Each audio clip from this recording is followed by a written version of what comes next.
Welcome to the Faith Together podcast from the Center for Faith and Family at Olivet Nazarene University. If you believe that passing down Christian faith is essential for the next generation, you are in the right place. Enjoy conversations with guests who are faith practitioners, parents, caregivers, pastors, counselors, and many more. You'll enjoy practical tools and community for passing down Christian faith to your children and grandchildren. Before we get started today with our episode, I'd like to share with you that we are releasing this episode a week early in the Advent season, and we are doing that intentionally so that you may take things from the episode, ideas that we may have shared, and implement them into your own family. So as you listen, if you're thinking, wait a minute, that's not till next week, that's because we did it early. All right, so I hope you enjoy the episode and have a wonderful Advent season.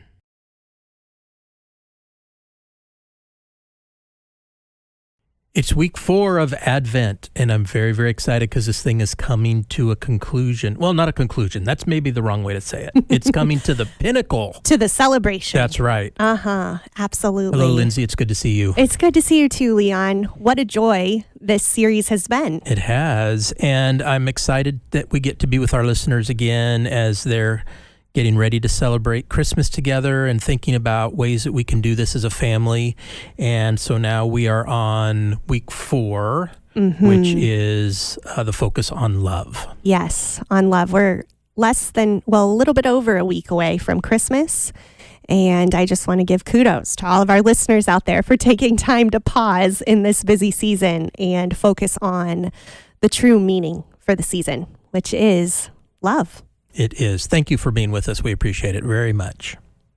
Absolutely. So as we think about love this Christmas, we want to come back to one of our favorite activities we've learned to love, our game over the last few episodes, Leon, our Festive 4. I'm ready this time. Okay. You've kind of caught me off guard a couple times, but I think I'm ready this time. Okay, let's do it. So today we're each going to share 2 of our favorite Christmas gifts.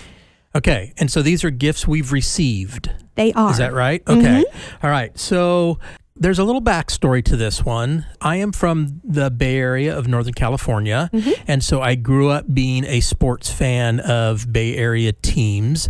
So I was a big San Francisco 49er fan. Yeah. Right? And so I continue to be a San Francisco 49er fan. And then an odd thing happened. I was a Reggie Jackson fan, and Reggie Jackson played for the Oakland A's. Oh. And then during my childhood, he was traded to the New York Yankees. And so because I was such a big Reggie Jackson fan, I kind of followed him to the New York Yankees, and since then have been a New York Yankee fan. So this past Christmas, my wife bought me 2 coats, a New York Yankees coat and a San Francisco 49ers coat. Oh. So those are 2. So I counted that as one gift. Yes, that can count as one. All I right. love that. And then my second one is actually 2 gifts as well, and they are from my grandchildren, from Cooper and Zoe. Oh. So Cooper bought me a mug at school. Okay. And the thing that they the, like, do. Santa shop? Right. So the kids can have things for their parents and grandparents. And so he bought me a mug. And how sweet. Yeah, it was great. And then Zoe made me a little like beaded necklace. I think she made it at home. And then in the center was the Blue's Clues thinking chair. Oh. And so that hangs from my mirror in my truck. Oh, so I love those that. 2 things are really, really precious. Not valuable in a monetary way, but very valuable. Yeah. Thoughtful. All right. So what about, yeah, absolutely. So what about you? Yeah. So when I was thinking about this, I thought about 2 things. I thought about something from my childhood that was a really significant gift, and then something from my more adult years. So the first one from my childhood was my American Girl doll. I vividly remember when I received my American Girl doll, Molly. We talked about American Girl doll last week, right? Yeah, Bentley, one of our guests that was in 3rd grade, he shared that he gave his sister some accessories maybe for her doll, something I like think so, that. yeah. And I jumped up because that was one of my favorite gifts. I had Molly, the American Girl doll, and she was my favorite. And I was in 6th grade, kind of older for a doll, and had thought that I wasn't going to get one because everyone else had one. And my parents surprised me that Christmas, and there she was. And I still have her to this day, keep her as a keepsake. So that was really special. And then several years ago, probably the best Christmas gift I've gotten thus far was my husband, Jamin, proposed to me on Christmas Eve. Oh, wow. He did, yes. That's surprised a hard one me. to top. Absolutely. We had gotten ready to go to our Christmas Eve service with our families, and right before we went into church, he asked and proposed, and we got to celebrate together, and it was a really special Christmas that year. And then we, the following year, actually got married the week after Christmas. So Christmas is a special time to us and our family. Yeah. So you have an anniversary around Christmas. I have a birthday around Christmas. Really? I was actually born on New Year's Eve. Oh my goodness, Leon. Yeah, so I have a really How fun is unique that? birth date. Everybody in the world celebrates my birthday. They really do. I know. They really do. I love that. You're that special, Leon. Yeah. Worth celebrating. Right. Yes, our anniversary is December 28th. Okay. So, yeah. All right. Pretty close. Yeah. So those were mine. 2 very special Christmas gifts. That's great. Yes. Well, our series has been about Advent, right? And we've talked about an Advent wreath, and we talked about the 4 candles that make up the Advent wreath. What we've not really talked about much is the center candle, which is actually a 5th candle that is the Christ candle. Of course, we'll talk about that on Christmas Eve. That's right. But for next week. today, we are talking about the candle that represents love, right? And you're going to share some things with us about love. Yeah. You know, love is such a broad term. A lot of things come to mind for all of us when we think about the word love. But I want us to think about, what does love look like at Christmas? What does that look like at Christmas? And to me, Leon, love at Christmas isn't love until we give it away. There is so much of a connection to loving others, loving those around us, loving God by giving of ourselves to one another during this season. And I especially like to remember the wise men and how they came to Jesus several years after he was born, but they had traveled far, they had followed that star, and when they arrived and met Jesus and met Mary and Joseph, they came giving gifts. And I think the wise men just really model what it looks like to love. It looks like giving of ourselves to one another. It's not about the gift. It's about the act of putting ourselves behind and putting others first. And so we know that the wise men, they gave 3 gifts, right, to Jesus. They were gold, frankincense, and myrrh. And in my mind, I like to think about those 3 gifts as 3 ways we can show love to others.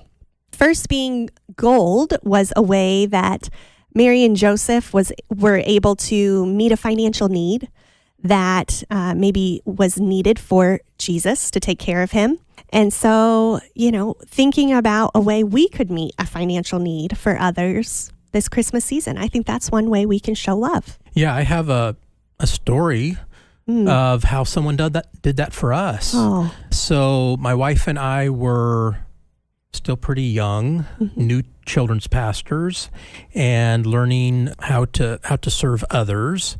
And I remember I was still in school, but we were serving part-time at a local church, and that church just adopted us into their family. It was just so wonderful. But I remember coming to work one day, and I believe it was pretty close to Christmas time. And the treasurer, Jerry Cleveland, came to me, and he said, "Leon, you cannot be driving your car with your wife and your daughter, your little girl, in that car on those tires.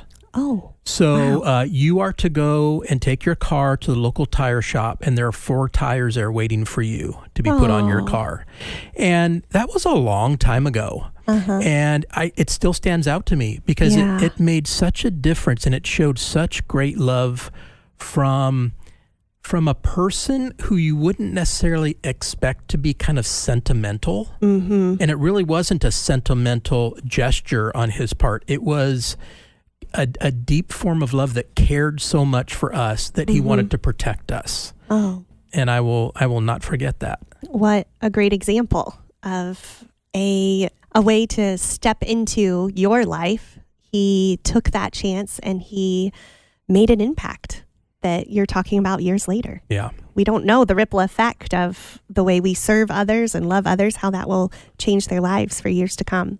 So we know that the wise men, they gave Jesus gold. Meeting financial needs is really important and a way we can show love to others. And if that's something that you can do this Christmas as a family, whether it's going shopping for some Christmas gifts for a family in need or coming alongside someone in your church community, in your neighborhood, we would just encourage you to do so. The next gift was frankincense, which frankincense is an incense, an essential oil that was burnt in the temples back in Bible times, but it really was something that was like a candle where it brought light to darkness. And when I think about frankincense, I think about the act of love by giving to meet an emotional need. Leon, Christmas isn't easy for some people. It's hard when we have lost loved ones, when we have just grief that we're walking through, or maybe just a particularly hard year of different things that have happened, whether it's trauma or stress or just situations, circumstances. People are in so many different places this time of year. And while we love to celebrate and remember the joy of Christmas, many times it's a hard time of year. And so I think any time that we can bring light to something that may feel dark in someone's life, meeting an emotional need, is a way that we can show love. I remember a few years ago, I was living just before Jamin and I got married. I was living on my own in an apartment, and every day I would leave to go to work, and there was the neighbor next to me. There was a small yard and a tree, and there were these two little boys that would always be sitting in the tree waiting for the school bus. And they would sitting in the tree. Sitting in the tree. Okay, Oh, yeah. Make sure I got the story right. Yeah, because Okay. they wanted to see the bus coming. Oh, I see. Mm-hmm. And so as I was walking out to go to work, they would say, "Hey, where are you going?" And I would say, "Oh, I'm going to church." And they would say, "Okay." And so the next few days, they started to say when I would leave, they'd be up in the tree and they would see me and they would wave and they would say, "Bye, church lady." And I would say, "See you later." And then I started calling them tree boys because they would say, "Bye, church lady." And I'd say, "Bye, tree boys." And we just had this fun interaction, silly but playful. And I got to know their family, and they had a lot of emotional needs that they began to share with me as we connected in relationship. And so that year we were able to come alongside the single mom of those two boys and bring her some peace with some childcare that she needed to meet some emotional needs in her own life. And I'll just never forget that family and what they meant in that moment, and being able to see a little bit of light coming into a really hard situation that mom was in. Yeah. So not everything that we give at Christmas needs to have a financial connection, right? Right. So that's just taking time, caring about someone else, seeing a need, and stepping in and helping to fill a need. Yeah. And that's something all of us can do. Yeah, it really is. So we know the wise men brought gold, they brought frankincense, and the last one is myrrh. They brought myrrh. And myrrh is an ointment that would provide healing for any hurts, hang-ups we might have. And so another question we want to ask is, how can we show love and meet a physical need someone may have? Leon, a lot of people are in the hospital at Christmas, or have a sick loved one in the nursing home, or maybe, don't have the winter coats or the things that you need to just get through the winter time, at least here in the Midwest. Yeah.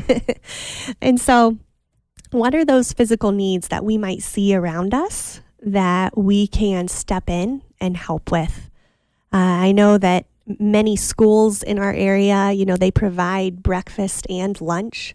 And, lunch is typical at schools, but not always breakfast. But we know that when kids are hungry, they can't focus. We've got to feed their bellies so that we can feed their minds, and I would say, and feed their hearts. And so maybe there's a way that we can provide a meal, a visit to the hospital, whatever that might look like. So as you're sharing these, I'm thinking about our listeners who might be thinking, well, why are you talking about all this? Mm-hmm. And remembering that our podcast is about helping parents pass their faith to their kids. This is a great way to model for our children what we believe, not just teaching them words or teaching them even the Bible for that matter, but helping them to see how we live out our faith. Mm-hmm. And we live out our faith by caring for others, not just caring for ourselves. And we hear that throughout the stories of Jesus, where he's talking about the importance of us meeting the needs of others.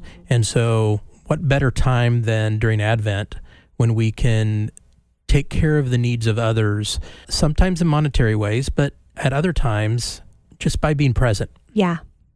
Yeah, I had that exact word. You just read my mind, Leon. Being present is such a gift in itself. Being present with the ones we love and with the ones who may be feeling forgotten at Christmas time. So we know that there are lots of different ways showing love can look in the life of your family and those you love. And we wanted to give some time to our guests that we had last week on the podcast. They're back with us this week to share a few of their stories of giving to others at Christmas. All right, so we're here with Dave and Abby and Miriam and Bentley, and we have a question that relates to love, the fourth candle of the Advent wreath that we're talking about today. And that question is this: what has been your favorite Christmas gift to give or show love to someone else? Dave, Abby, can you start us off? Yeah. My favorite thing to do at Christmas time to bless others is definitely Operation Christmas Child. Every year, our school gives out boxes that you can go to like Dollar Tree or Walmart or Meijer or anywhere, and you can fill it up with stuff to give to kids. I love that. What a great idea. So do you go shopping with your mom or dad when you get those items, Abby? Yeah. Another thing that we do every year that I think we all really enjoy, we bake cookies and then we go to our neighbors and we actually sing. I didn't Christmas caroling. All week Christmas carol, and love that. We give cookies every year, just kind of to bless our neighbors around us who have just been awesome neighbors to us throughout the year. That's very wonderful. nice. I like that. Mm-hmm, me too. Okay, Miriam, what about you guys? I have two things. One is that we, a few years back, went to a nursing home and sang Christmas carols with some close friends of ours. And that was just very, very neat to see. And it just makes you feel good to share that joy with others. And then my other one is an actual physical gift I gave my mom last year. I hand painted the outside of a Bible for her with one of her favorite Christmas, or one of her favorite scriptures that she really loves. And that was just special to me. Oh, those are beautiful examples. It's heartwarming to see those that might feel a little lonely at Christmas time, just feeling that someone thought of them, those in the nursing home, and then just a hand-painted, a handmade gift. Those gifts go such a long way. So that's really, really special. Bentley, what about you? I'd say it was at one Christmas. I gave it to my sister, and she's always at that time, she still is a little bit, but she always loved American Girl dolls. Oh, yes. I loved those too. Yeah, she loves them, like loves them. So I normally try to give her something that she likes a lot each year. Mm-hmm. So one year I gave her this American Girl doll. She still has it. I can't remember what she named it, but it brought me joy when I saw how happy she was when she opened it. Yeah, and I'm sure, Bentley, she felt a lot of love from you that you were so thoughtful to give her that gift. What a great example. Yeah, that's great. Thank you all for being with us. We introduced them to you last week when we were talking about joy, and they decided to stick around for a little bit and join us again today. So thank you all for joining us and for being with us for these 2 episodes. You've added a lot of joy and love to our podcast. Yes, so you thank have. you all for doing that. Thank you, and Merry Christmas. What great examples of showing love at Christmas time, giving to others, serving one another. And as we wrap up this episode, you know that we have implemented a tradition over this Advent series, haven't we, Leon? I suppose 4 episodes is considered a tradition. I think so. Okay, I'm going to good. say so, at least. I'm with you. Okay, great. Well, we're going to continue our tradition of reading a Christmas storybook to finish out our episode. And so today's reading is going to come from Ann Voskamp's devotional for families at Christmas time, and it is called Unwrapping the Greatest Gift. This is a large devotional book with a reading for every day of December. So today's reading is going to come from the December 25th section of Unwrapping the Greatest Christmas Gift. And this resource, this book, will be included in our list of resources on our website for you if you're interested in adding it to your family's collection. The Never-Ending Christmas. Doesn't today dawn differently? Isn't the light all different? That's because the glory is rising. Glory to God in the highest heaven, and peace to all the earth. God has left the glory of the galaxies and has come down to save us, to love us, to rescue us, to free us. God is here. God is here. Jesus is born to you, to you. The glad tidings are to you. It's like the sky is filling with a light that is different from the sun or the stars or anything of this world. It's like one star leaned too close to the glory and majesty of the God who became a baby and blew brightness into the whole world. The flame of it lit up the shepherds on the hills, and they blazed bright too, full of wonder. Those shepherds ran all the way to the manger, where even the fiery star seemed dim next to the brilliance of Jesus, the light of the world. All over the world right now, 1,000 trees dance with light. All over the world right now, 1,000 gifts are given. All over the world right now, at the foot of every tree, we are all unwrapping love. Jesus, the King who made everything in this universe, gives you the sun to warm your skin and the moon to make a bright door in the sky. Jesus gives you the stars to dance glory over you, and he gives you a whole sky of air for you to breathe in, to fill your lungs with real life. Everywhere, there are gifts everywhere from Jesus. Gifts are our air. And when we sin and fall and trip and aren't happy with what God gives, that's what sin is, thinking God isn't enough. Jesus never stops loving us. He comes and gives us himself. That's what Jesus is whispering to you this Christmas day. I'll take your broken heart and give you my whole one. Isn't that the most amazing, greatest gift? You can always have as much of Jesus as you want. Your heart could burn hot with a love like this.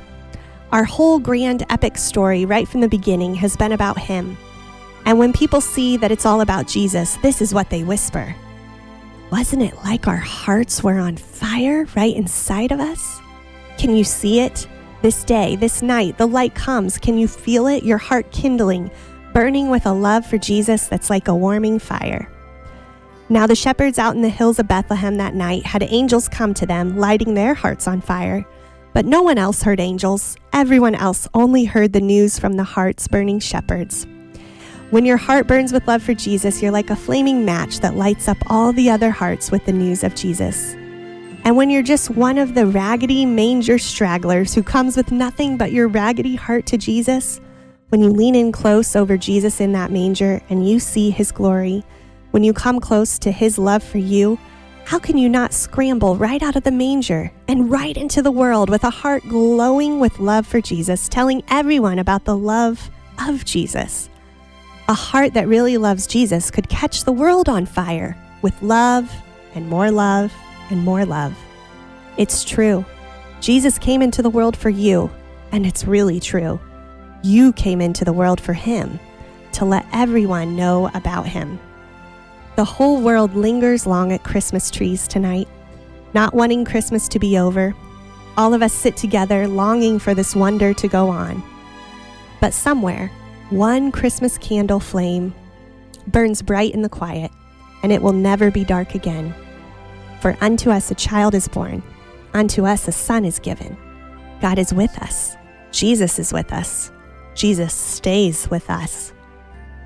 The candles burn hot, giving it brilliant light, because Christmas goes on forever.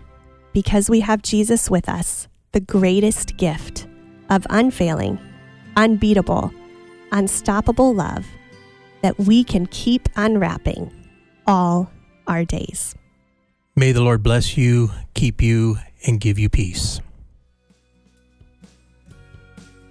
You've been listening to the Faith Together podcast from the Center for Faith and Family at Olivet Nazarene University.